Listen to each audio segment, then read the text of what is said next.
रात के करीब 12 बजे का वक्त था। गर्मियों की रातें थीं और मैं अपने कमरे में सो रही थी। अचानक मेरे कमरे के दरवाजे पर दस्तक हुई। पहले तो मैं थोड़ा डर गई, लेकिन फिर सोचा शायद मेरा भाई ही होगा, क्योंकि घर में मेरे और भाई के अलावा कोई और नहीं था। मैंने उठकर दरवाजे की ओर कदम बढ़ाए। दरवाजा खोलते ही मैंने बाहर झांका, लेकिन वहां कोई नहीं था। मैंने सोचा शायद ये मेरा वहम होगा। मैं वापस बिस्तर पर लेटने लगी। अचानक दरवाजे पर फिर से पहले से भी ज्यादा जोर की दस्तक हुई। मैंने कांपती हुई आवाज में पूछा, कौन है? लेकिन कोई जवाब नहीं आया। डरते हुए मैंने दोबारा दरवाजा खोला और वहां मेरा भाई खड़ा था। उसने मुझसे कहा, क्या हुआ दीदी, इतनी घबराई हुई क्यों लग रही हो? वो मुझे आज कुछ अजीब सी नजरों से देख रहा था। मैंने सोचा शायद मैं ही ज्यादा सोच रही हूँ, लेकिन मुझे क्या पता था कि उस रात कुछ ऐसा होने वाला था जिसने मेरी पूरी जिंदगी को बर्बाद कर दिया, जिसे मैं चाहकर भी कभी भूल नहीं पाई। अब मैं आपको अपनी जिंदगी का वो सच बताने जा रही हूँ जिसे मैंने आज तक सबसे छुपा कर रखा था। यह सच ऐसा है जो मेरी हर रात की नींद और हर दिन का सुकून छीन ले गया। इसे सुनने के बाद शायद आपकी रूह कांप उठेगी। दोस्तों, कहानी सुनने से पहले दिल थाम कर बैठिएगा, क्योंकि कहानी बहुत ही खतरनाक होने वाली है। अगर चैनल पर पहली बार आए हैं तो चैनल को सब्सक्राइब जरूर कर लीजिएगा। तो चलिए कहानी शुरू करते हैं। मेरी उम्र 20 साल हो चुकी थी और मैंने नया नया जवानी की दहलीज पर कदम रखा था। मैं कॉलेज में सेकेंड ईयर की पढ़ाई कर रही थी। उन दिनों गर्मी का मौसम था और हमें कॉलेज से छुट्टियां मिल गई थीं। रोज की तरह आज भी पूरे घर की सफाई करने के बाद मैं अपने बिस्तर पर आराम कर रही थी। थकान से चूर होकर ऐसा लग रहा था जैसे पूरा बदन अकड़ गया हो। मैं अपने बिस्तर पर लेटकर सुकून पाने की कोशिश कर रही थी और हाथों से अपने सिर की मसाज कर रही थी। अचानक मेरा भाई राहुल मेरे कमरे में आया और दरवाजा बंद करके कहने लगा, क्या हुआ दीदी, तबीयत तो ठीक है?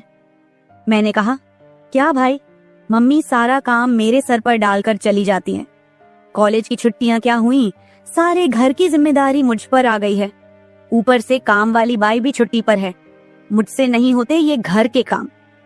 मेरी बात सुनकर वह मेरे पास आकर बैठ गया और कहने लगा, मेरी प्यारी बहन, कोई बात नहीं, मैं अभी तुम्हारे लिए दूध लेकर आता हूँ, उसे पियोगी तो सुकून मिल जाएगा।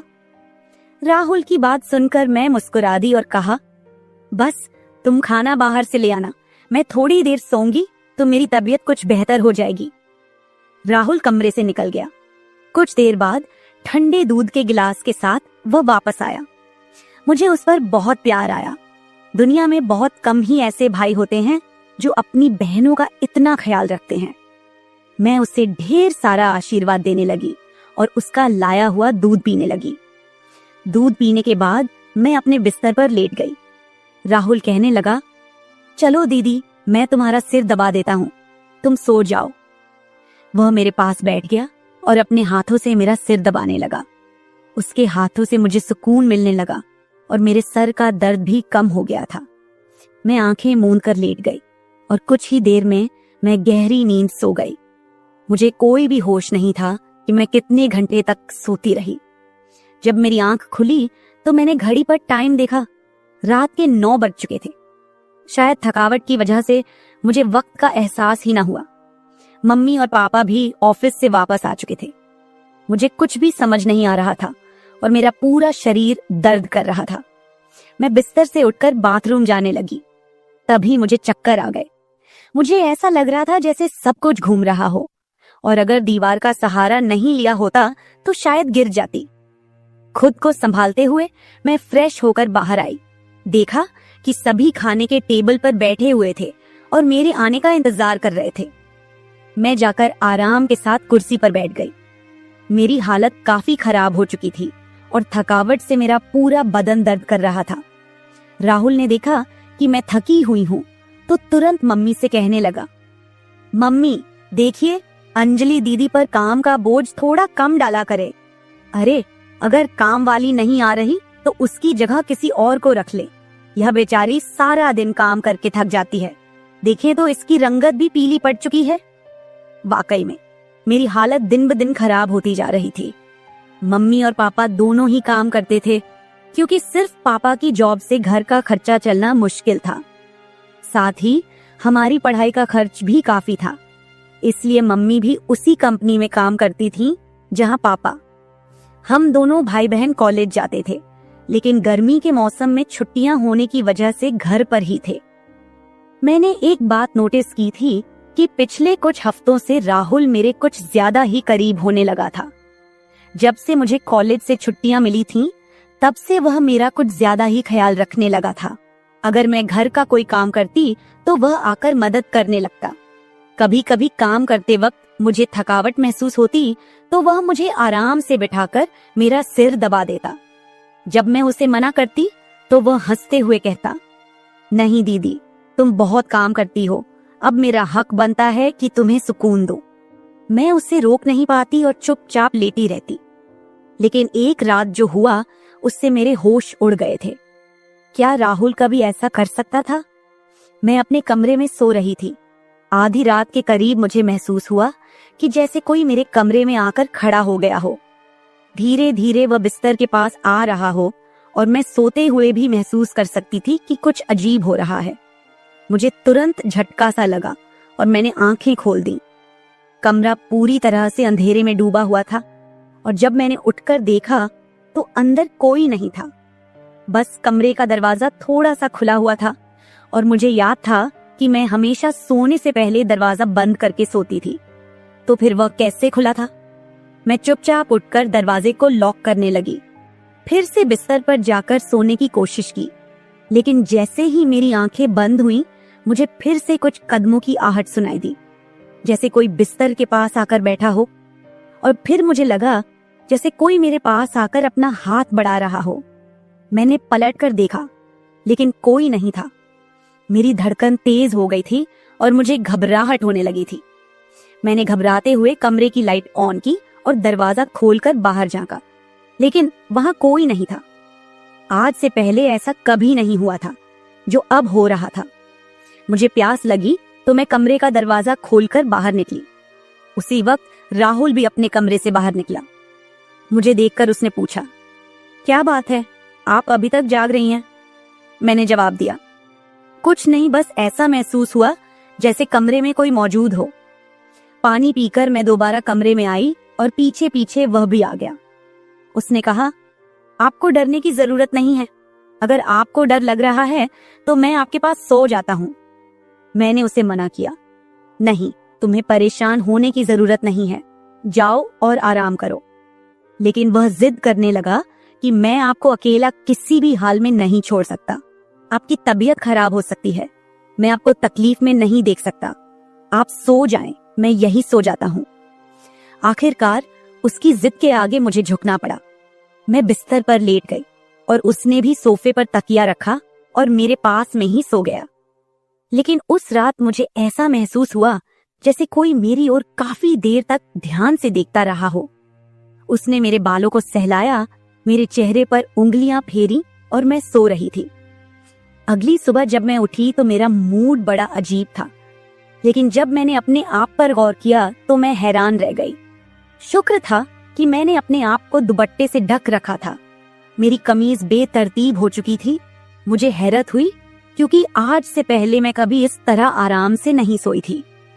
आज मैं बहुत खुश महसूस कर रही थी, न जाने क्या वजह थी। मैंने अपने भाई की तरफ देखा तो वह भी बहुत खुश था। मैंने उसको पूछा, तुम आज इतने खुश क्यों हो? तो कहने लगा, जिसको आप जैसी बहन मिल जाए वो क्यों ना खुश हो। घर के सारे काम निपटाकर जब मैं बैठी तो राहुल तेल लेकर मेरे पास आ गया।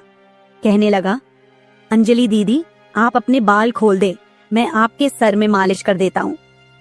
मुझे उसकी हरकतें कुछ अजीब लग रही थीं। मैंने कहा, ये तुम्हारा काम नहीं है, जाओ अपनी पढ़ाई करो, मुझे मालिश की जरूरत नहीं है। मगर उसने मेरी बात नहीं मानी और खुद ही मेरे बालों से कैचर उतार कर कहने लगा, आप नखरे मत किया करो, किस्मत वालों को ही ऐसे भाई मिलते हैं। जब आपका भाई आपके खूबसूरत रेशमी बालों में मसाज करना चाहता है तो आपको क्या समस्या हो सकती है? आ जाइए, मैं आपके सर की मसाज कर देता हूँ, आपको बहुत सुकून मिलेगा। वह मुझे उठाकर कमरे में ले गया। मैं बेड पर तकिया रखकर लेट गई। मेरे बाल बेड से नीचे लटक रहे थे। वह मेरे सरहाने बैठकर मेरे बालों की मसाज करने लगा। राहुल मुझसे 3 साल छोटा था, मगर मुझे नाम से बुलाता था। कहता, आप इतनी प्यारी हैं कि आपको देखकर दिल करता है कि आप हमेशा इसी तरह मुस्कुराती रहें और मैं आपका लाभ उठाता रहूं। वह मेरे सिर की मालिश कर रहा था और उसके हाथों में जैसे जादू था। मुझे इतना मजा आया कि मैं नींद की वादियों में खोने लगी। तेल की खुशबू भी बहुत जबरदस्त थी। तेल की हल्की हल्की महक कमरे में फैल चुकी थी। मैंने उत्सुकतावश उससे पूछा, ये तेल कौन सा है? उसने मुस्कुराते हुए जवाब दिया, ये एक खास तेल है जो आपकी सुंदर जुल्फों को और भी चमकदार बनाएगा। आपके बालों की खास देखभाल के लिए ही लाया हूँ। उसकी बातें मुझे बहुत अजीब सी लग रही थी। मैं समझ नहीं पाती थी कि वह किस तरीके से बात कर रहा है। मालिश के दौरान कब मुझे नींद आ गई, पता ही नहीं चला। कुछ समय बाद जब मेरी आंख खुली तो मेरे पूरे बदन में भारीपन महसूस हो रहा था। ऐसा लगा रहा था जैसे किसी ने मुझ पर बहुत ज्यादा वजन रख दिया हो। मेरी टांगों और हाथों में अजीब सा दर्द था, मानो घंटों तक मैं किसी भारी बोझ के नीचे रही हूं। पूरे बदन में दर्द सरायत कर रहा था। मैं धीरे धीरे उठकर बैठी और चारों तरफ नजर दौड़ाई। मेरे कपड़े हल्के हल्के गीले हो गए थे और पंखा भी बंद था। कमरे में गर्मी का एहसास हो रहा था। मैंने चक्कर खाती हालत में बेड से नीचे कदम रखा, मगर पैरों में जैसे जान नहीं थी। मैंने अपने भाई को देखा जो शांत और सामान्य नजर आ रहा था। लेकिन यह सब क्या हो रहा था? मुझे समझ नहीं आ रहा था कि आखिरकार ऐसा क्यों हो रहा है। बड़ी मुश्किल से खुद को घसीटते हुए मैं बाथरूम पहुंची और फ्रेश होकर आई। आईने में अपनी हालत देखी तो ऐसा लगा जैसे मैं पूरी रात सोने की बजाय किसी मेहनत वाले काम में जुटी रही हूं। जब मैं कमरे से बाहर निकली तो मुझे हल्की हल्की फुसफुसाने की आवाजें सुनाई दी। ऐसा लगा जैसे कोई किसी से बातचीत कर रहा हो। घर में मेरे और राहुल के अलावा कोई नहीं था। फिर वह किससे बात कर रहा था? प्यास लगने के कारण मैं पहले किचन में पानी पीने गई, लेकिन तब तक आवाजें आनी बंद हो चुकी थीं। जैसे ही मैं किचन के दरवाजे के पास पहुंची, राहुल बैठक से बाहर निकलता दिखा। उसके हाथों में कई नोटों के बंडल थे और उसके चेहरे पर एक अजीब सी मुस्कान थी। मेरे माथे पर बल पड़ गए। उसने जैसे ही मुझे देखा चौंक गया। कहने लगा, दीदी आप उठ गईं। मैंने बिना जवाब दिए धीरे धीरे उसके करीब जाकर पूछा, ये पैसे कहां से आए? वह हड़बड़ा गया और तुरंत उन्हें अपनी जेब में डालने की कोशिश करने लगा।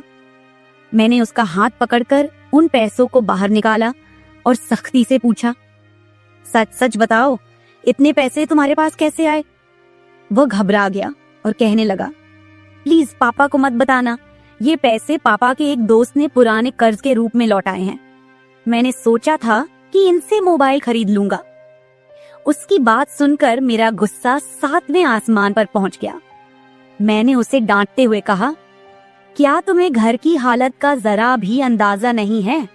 मम्मी पापा दोनों इतनी मेहनत कर रहे हैं और तुम इन पैसों से मोबाइल खरीदने की सोच रहे हो। उसने शर्मिंदा होकर पैसे मुझे थमा दिए। मैंने वो पैसे रात को पापा को दे दिए। उस रात राहुल ने मुझसे एक भी बात नहीं की और जल्दी सोने चला गया।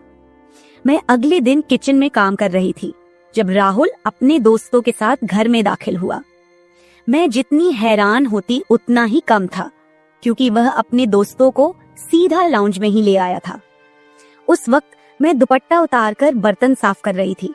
जब वह सब हंसते हुए अंदर आए, मैंने तुरंत दुपट्टा ऊपर लिया और फिर राहुल को समझाने लगी कि यह क्या तरीका है?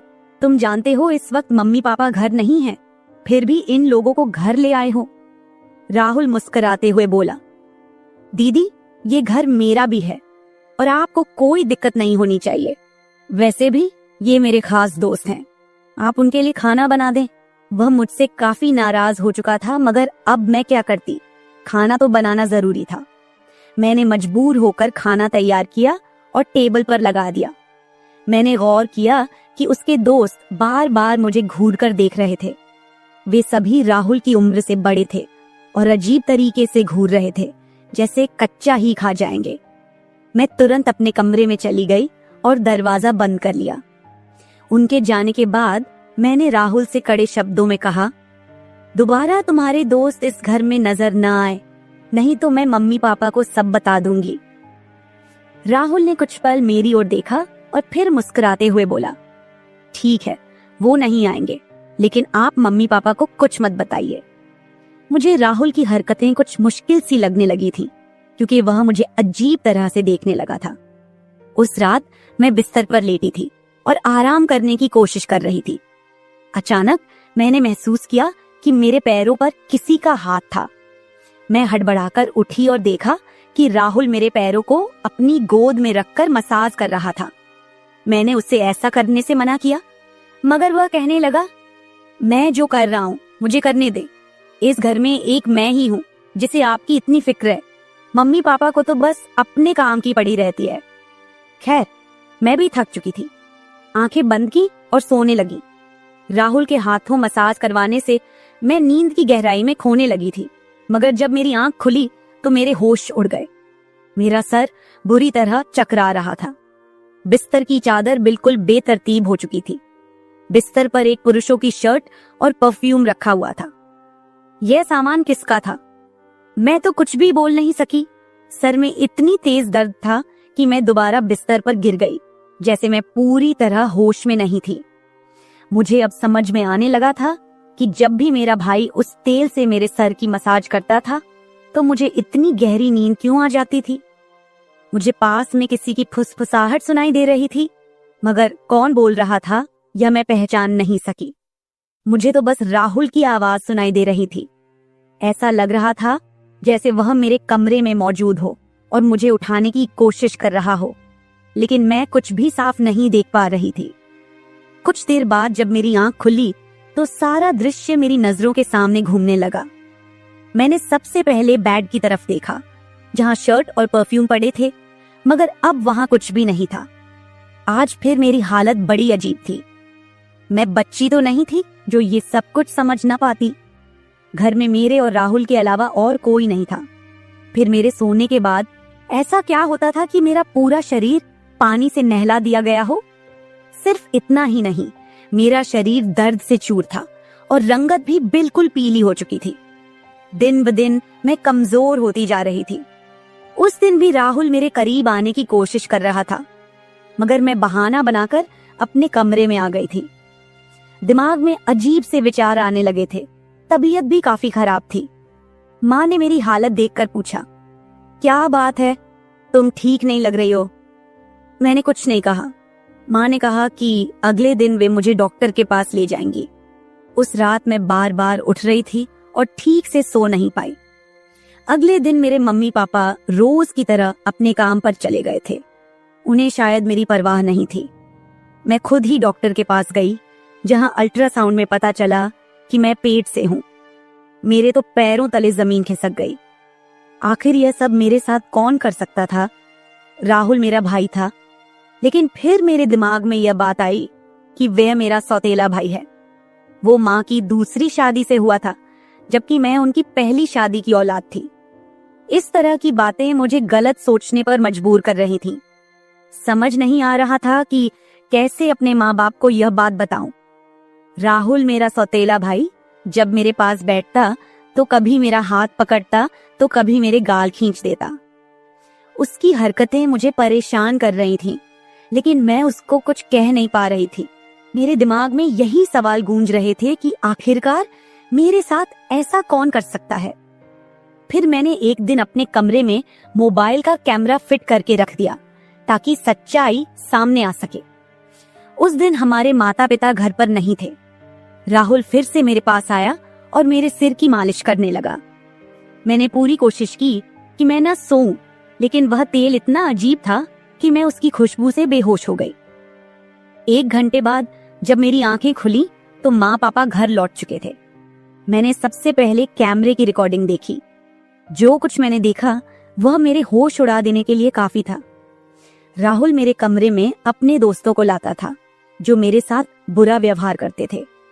फिर अपना काम पूरा करने के बाद वे राहुल को पैसे देते और चले जाते। जब मुझे इस सच का पता चला तो मैं पूरी तरह से टूट गई। मैं गुस्से में अपने कमरे से बाहर आई और राहुल का गिरेबान पकड़कर मैंने उसे थप्पड़ मारने शुरू कर दिए। मेरी चीख सुनकर मम्मी पापा भी वहां आ गए। पापा ने मेरा हाथ पकड़ लिया और गुस्से में कहने लगे, क्या हो गया है? तुम इसे क्यों मार रही हो? होश में हो? क्या पागल हो गई हो? क्यों मार रही हो इसे? मैंने रोते हुए वीडियो दिखा दी कि यह जलील इंसान मेरे साथ क्या कर रहा था।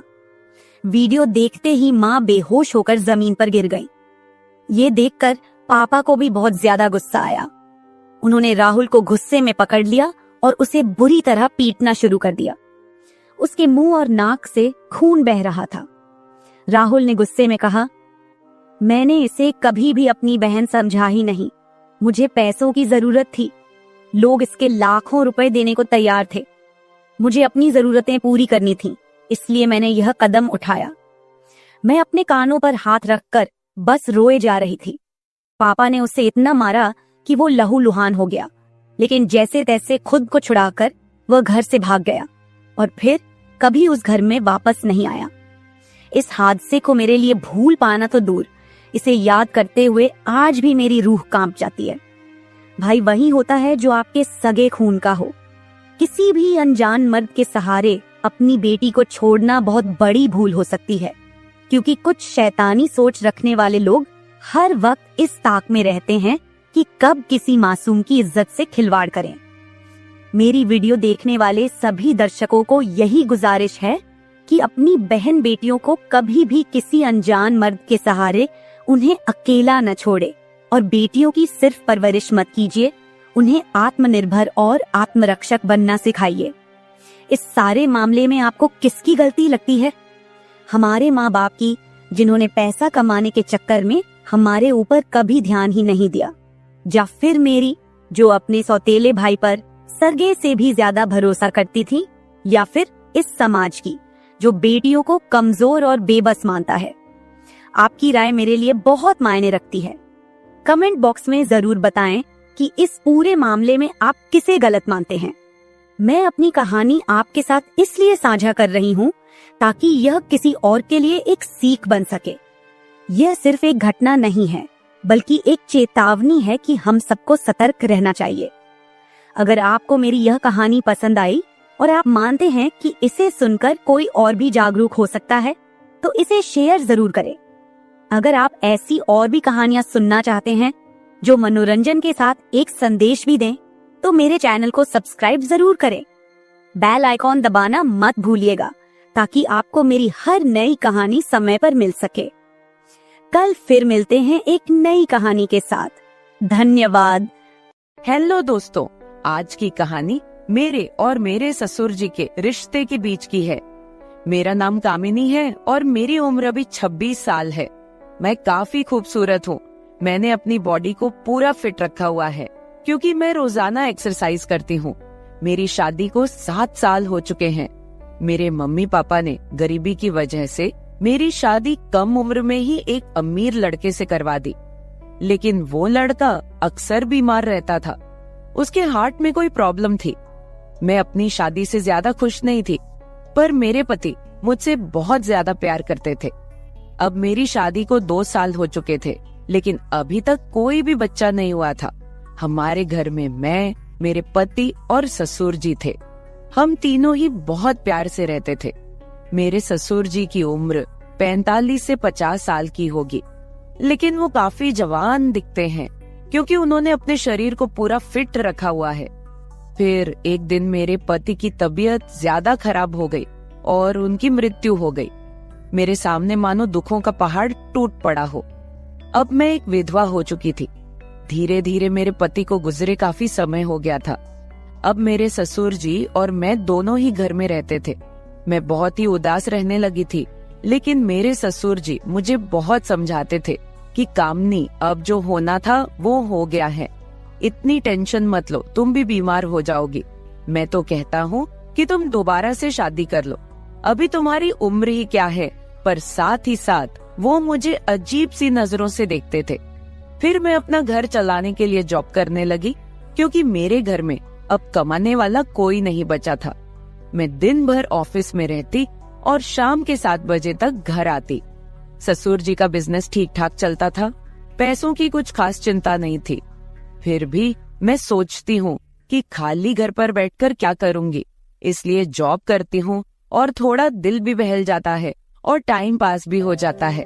अब मेरे पति को गए हुए बहुत दिन हो चुके थे, इसलिए मैं उनकी मृत्यु के सदमे से थोड़ा थोड़ा बाहर निकल रही थी। ऑफिस की सहेलियों ने मुझे बहुत समझाया कि तुम शादी कर लो। मेरी एक बहुत अच्छी सहेली है, हम दोनों साथ साथ ऑफिस जाती हैं। एक दिन ऑफिस से निकलते वक्त मेरी सहेली ने मुझे घर पर बुलाया, क्योंकि मेरे ऑफिस और घर के बीच ही मेरी सहेली का घर है। तो मैं उसके घर चली गई। हमने चाय पी और फिर इधर उधर की थोड़ी बातें की। मेरी सहेली ने कहा कि क्या तुझे पता है ऑफिस में क्या चल रहा है? मैंने कहा नहीं यार, मुझे उससे क्या फर्क पड़ने वाला है, वैसे भी तो मैं ऑफिस में अपना मन बहलाने के लिए ही जाती हूँ। फिर मेरी सहेली बोली, फिर तू सुन ले, हमारे ऑफिस में सभी लोग एक दूसरे से मिलकर रहते हैं और किसी को भी कोई समस्या हो वो सभी मिलकर सुलझा लेते हैं। देखो, जो काम वाली आंटी है वह विधवा हो चुकी है, लेकिन ऑफिस के लोगों ने मिलकर उनकी शादी करवा दी है। अब वह बहुत खुशी खुशी रहती है और उनका भी एक सहारा बन गया है। मैंने उसकी बातों पर ज्यादा ध्यान नहीं दिया और वहाँ से अपने घर चली आई। मैं थोड़ा थोड़ा अपनी सहेली की बातों को समझ रही थी कि वो मुझे शादी करने के बारे में बोल रही है। फिर मैंने घर आकर ससुर जी को खाना बनाकर दिया और खुद भी खाना खाया। मैं अपने कमरे में बैठी थी, मुझे नींद नहीं आ रही थी। सुबह के लगभग 10 बज रहे थे। आज रविवार था, मुझे ऑफिस नहीं जाना था। तभी मेरे दिमाग में मेरी सहेली के मुंह से सुनी हुई बातें चलने लगी। मैं सोच सोचकर परेशान सी होने लगी। फिर मेरे दिमाग में कुछ आया और मैं अपने ससुर जी के कमरे की ओर चली गई। जब मैं अपने ससुर जी के रूम में गई तो उनके हाथ में एक किताब थी। मुझे देखकर उन्होंने किताब को तकिए के नीचे रख दिया। मैंने देख लिए था कि ससुर जी कौन सी किताब देख रहे हैं। मैंने कहा, ससुर जी आप क्या पढ़ रहे हो? वह बोले, कुछ नहीं बहू, किताब देख रहा था बस। बताओ क्या बात है?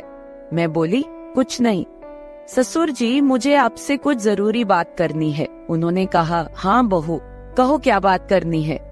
मैंने कहा, ससुर जी बात थोड़ी अजीब है, मैं सोच रही थी कि आपसे कहूँ कि नहीं। उन्होंने कहा, अरे पहले तुम बोलो तो सही, क्या बात है? ऐसा कभी हुआ है कि तुमने कभी मेरे से कुछ मांगा हो और मैंने तुम्हें लाके ना दिया हो? तुम मेरा इतना ख्याल रखती हो, जो भी बात है खुलकर बोलो। फिर मैंने हिम्मत करके ससुर जी को बोला कि अब मेरे पति की मृत्यु को 2 साल होने को आए हैं। उनकी मृत्यु के बाद से मैं बड़ी मुश्किल से सदमे से बाहर आई हूँ। अभी मैं घर से बाहर जाती हूँ तो मुझे बड़ी दिक्कत होती है। आपको तो पता ही है कि विधवा औरत की तरफ लोग कैसी नजरों से देखते हैं और उसके बारे में लोग कैसी सोच रखते हैं। आपने मुझे बहुत बार बोला है कि तुम शादी कर लो। मैं चाहती हूँ कि आप मेरे लिए एक पति की खोज करो, क्योंकि अकेले मेरी जिंदगी मुझसे नहीं निकाली जा रही। मैं भी चाहती हूँ कि मेरा भी कोई जीवन साथी हो जो मेरे सुख दुख की बात करे और मुझे बहुत ज्यादा प्यार करे। आपको पता है, एक औरत की कई जरूरतें होती हैं जो सिर्फ पति ही पूरी कर सकता है। बाकी आपको पता ही है कि मेरे माँ बाप तो इतने गरीब हैं कि उन्होंने पता नहीं एक बार मेरी शादी कैसे कर्ज उठाकर की है। मैं अब उनको कोई तकलीफ नहीं देना चाहती। अब मेरे लिए तो आप ही सब कुछ हो। मैं बड़ी हिम्मत करके आपसे ये बात कह रही हूँ।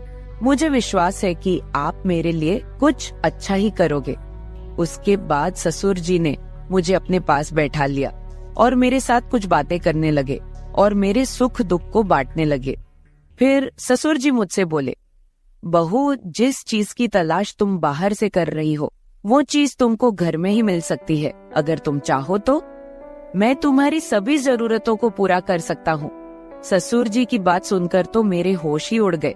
मैंने बोला, ससुर जी, मैं तो आपकी बेटी सामान हूँ, आप ये सब कैसे सोच सकते हैं?